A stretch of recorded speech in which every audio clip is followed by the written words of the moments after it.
Senator Shahzeb Durrani صاحب، ابھی break سے پہلے بھی بات ہو رہی تھی کہ جو ڈیجیٹل ٹیررزم کی ٹرم ہم نے انٹروڈیوس کی ہے، ظاہر ہے کہ فیک نیوز پھیلانا قانوناً جرم ہے، ہونا چاہیے، سزا ہونی چاہیے، کسی کے اوپر بے سروپا الزامات لگانا اس کی سزا ہونی چاہیے، لیکن اس کو بھی ٹیررزم کا نام دینا، جب ہم کسی کرائم کو اوور ایمپلیفائی کر دیتے ہیں تو آپ کو نہیں لگتا کہ ہم شاید بہت ایک سٹیپ آگے جا رہے ہیں، اور اس کا مستقبل میں مختلف سیاسی جماعتوں کو، کیونکہ ماضی میں مسلم لیگ نون جو ہے اس کی لیڈرشپ اور اس کے ورکرز بھی، جن کا سوشل میڈیا پلیٹ فارمز پر جب ان پر دباؤ تھا ریاست اور حکومت کی طرف سے، ان کا رویہ بھی کہیں نہ کہیں میچ کرتا تھا، تو کیا ٹیررزم، اس کو بھی ٹیررزم کہہ دینا درست ہے؟ جی دیکھیں، یہاں پہ ہم دو چیزوں کو ذرا مکس بھی کر رہے ہیں اور ہمیں ذرا ان کو انڈرسٹینڈ کرنے کی بھی ضرورت ہے۔ ڈیجیٹل ٹیررزم جو ہے نا، وہ ایک براڈ ٹرم ہے جو کہ فار ایگزامپل اگر ایک کہیں پہ کوئی ٹیررسٹ ایکٹیویٹی ہوتی ہے،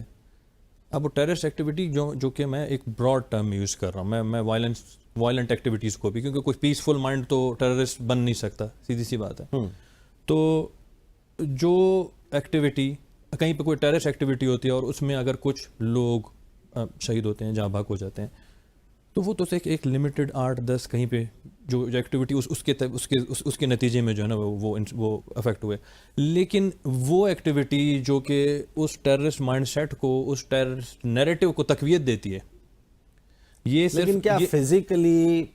گولہ بارود اسلحے کا استعمال کر کے ڈیمیج کرنا، اس کو ایکویٹ کیا جا سکتا ہے کہ بالکل یہ اسی کے برابر ہے اگر آپ ڈیجیٹل میڈیا پہ، سوشل میڈیا پہ تنقید کرتے ہیں کسی؟ دیکھیے، تنقید جب تک وہ تعمیری تنقید ہے، نہیں، اگر تخریبی تنقید بھی ہے تو کیا وہ ٹیررزم ہے یا کرائم ہے؟ وہ بالکل ہی آپ کیسے جو ہے نا وہ ایک terrorism is a crime, right? Terrorism is crime obviously۔ تو اگر وہ this is also crime, terrorist activity کہ یار آپ ایک بندے کو مینٹلی پریپیئر کر رہے ہیں کہ یار جاؤ، جلاؤ، گھیراؤ، مار دو، اپنے فوج کو مارو، اپنے سویلینز کے خلاف اٹھ جاؤ، مطلب یہ تو دس از جسٹ اے بگننگ۔ آج آپ کہہ رہے ہیں کہ جی آپ جائیں ملٹری انسٹالیشنز پہ آپ حملہ کر دیں، کل آپ نے ایک دیوار گرا دی، پرسوں آپ کہیں گے کہ جی یہ بندہ مجھے پسند نہیں ہے، اور آپ ایک موب جو ہے ایک موب مینٹلٹی، فیشسٹ مینٹلٹی ہے کہ آپ کہیں گے بندہ مجھے پسند نہیں ہے، آپ جا کے مار دیں۔ میں آپ کو میں بتا دیتا ہوں میں یہ سوال کیوں کر رہا ہوں۔ ہمارا پڑوسی ملک ہے انڈیا، اس نے کئی دہائیوں انویسٹ کیا ہے پوری دنیا میں یہ بتانے کے لیے کہ پاکستان ایپی سینٹر آف ٹیررزم ہے، اور جب ریاست پاکستان اور حکومت پاکستان سابق وزرائے اعظم پر، سابق وزراء پر اینٹی ٹیررسٹ ایکٹ کے مقدمات قائم کرتی ہے، جب اپنی ایک سیاسی جماعت کے حوالے سے، ایک بڑی سیاسی جماعت کے حوالے سے یہ بات کرتی ہے، تو پھر پوری دنیا کو آپ جا کر یہ سیٹسفائی نہیں کر سکتے، نہیں یہ وہ والی ٹیررزم نہیں ہے، یہ وہ کرائم والی ٹیررزم ہے۔ جو ٹیررزم کی ٹرم ہے، جس طریقے سے مسلمانوں کے، پاکستان کے اور ہم جیسے ممالک کے خلاف 9/11 کے بعد استعمال ہوئی ہے، اس کی انٹرنیشنل کونوٹیشن بہت بھیانک ہے۔ کیا یہ ہم ریئلائز کرتے ہیں؟ بالکل ہم کرتے ہیں، اور دیکھیں لیکن یہ صرف آپ نے خود ایک بات کی جو کہ بڑی اچھی بات ہے کہ انڈیا نے انویسٹ کیا۔ جی، تو انڈیا نے، میں بلوچستان سے میں آپ کو اس چیز کی بڑی اچھی طرح سے بات بتا سکتا ہوں کہ انہوں نے 24 سال، مطلب یہ میں ریسنٹ وار کی بات کر رہا ہوں جو آج کل چل رہی ہے، جو 5th ویو ہے وہاں پہ انسرجنسی کی، 24 سال انہوں نے انویسٹ کیا یہ مائنڈ سیٹ ڈیولپ کرنے کے لیے۔ اور جب ان کا one of the famous commander in کا یہ کہتا ہے کہ جی I succeeded because I transferred this war to the next generation، تو وہ مائنڈ سیٹ ڈیولپ کر رہے ہیں۔ اچھا،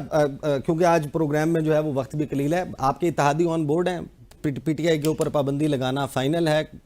کابینہ اجلاس میں اب یہ ڈیسیجن ہو جائے گا؟ یہ تو دیکھیں ان کے ساتھ اب مزید بھی ان کے ساتھ راؤنڈ آف نیگوسیشن مزید ہوتی جائے گی، کچھ وہ اب تک کنونس بھی ہوئے ہیں، اور مزید ان کے ساتھ یہ ایک فائنل راؤنڈ آف نیگوسیشنز کے بعد دیر از اے پروسیجر آف دیٹ جو کہ آرٹیکل 17 آپ کا بتاتا ہے، جس میں آپ پہلے آپ دیکھیں گے کہ وہ sovereignty and integrity of the country کو اگر وہ ڈیمیج کر رہی ہے، اس کی ایکٹیویٹی کسی بھی آرگنائزیشن کی، ان کے اوپر پابندی نہیں تھی 9 مئی کے بعد، جو صورتحال جو تحریک انصاف کی رہی ہے وہ پابندی ہی ہوتی ہے۔ آپ پابندی مطلب کس صورت میں کہہ رہے ہیں؟ پابندی جلسہ جلوس کی ان کو اجازت نہیں تھی، الیکشن سمبل ان کے پاس نہیں تھا، کارنر میٹنگ کی اجازت ان کو نہیں تھی، ان کے پروپوزر سیکنڈرز جو ہے وہ اٹھائے جا رہے تھے، ان کے امیدواروں کو جس صورتحال کا سامنا تھا، پری الیکشن پوسٹ الیکشن پابندی یہی ہوتی ہے سیاسی جماعت پہ۔ Don't you agree? That was a yellow card not a red card. اچھا،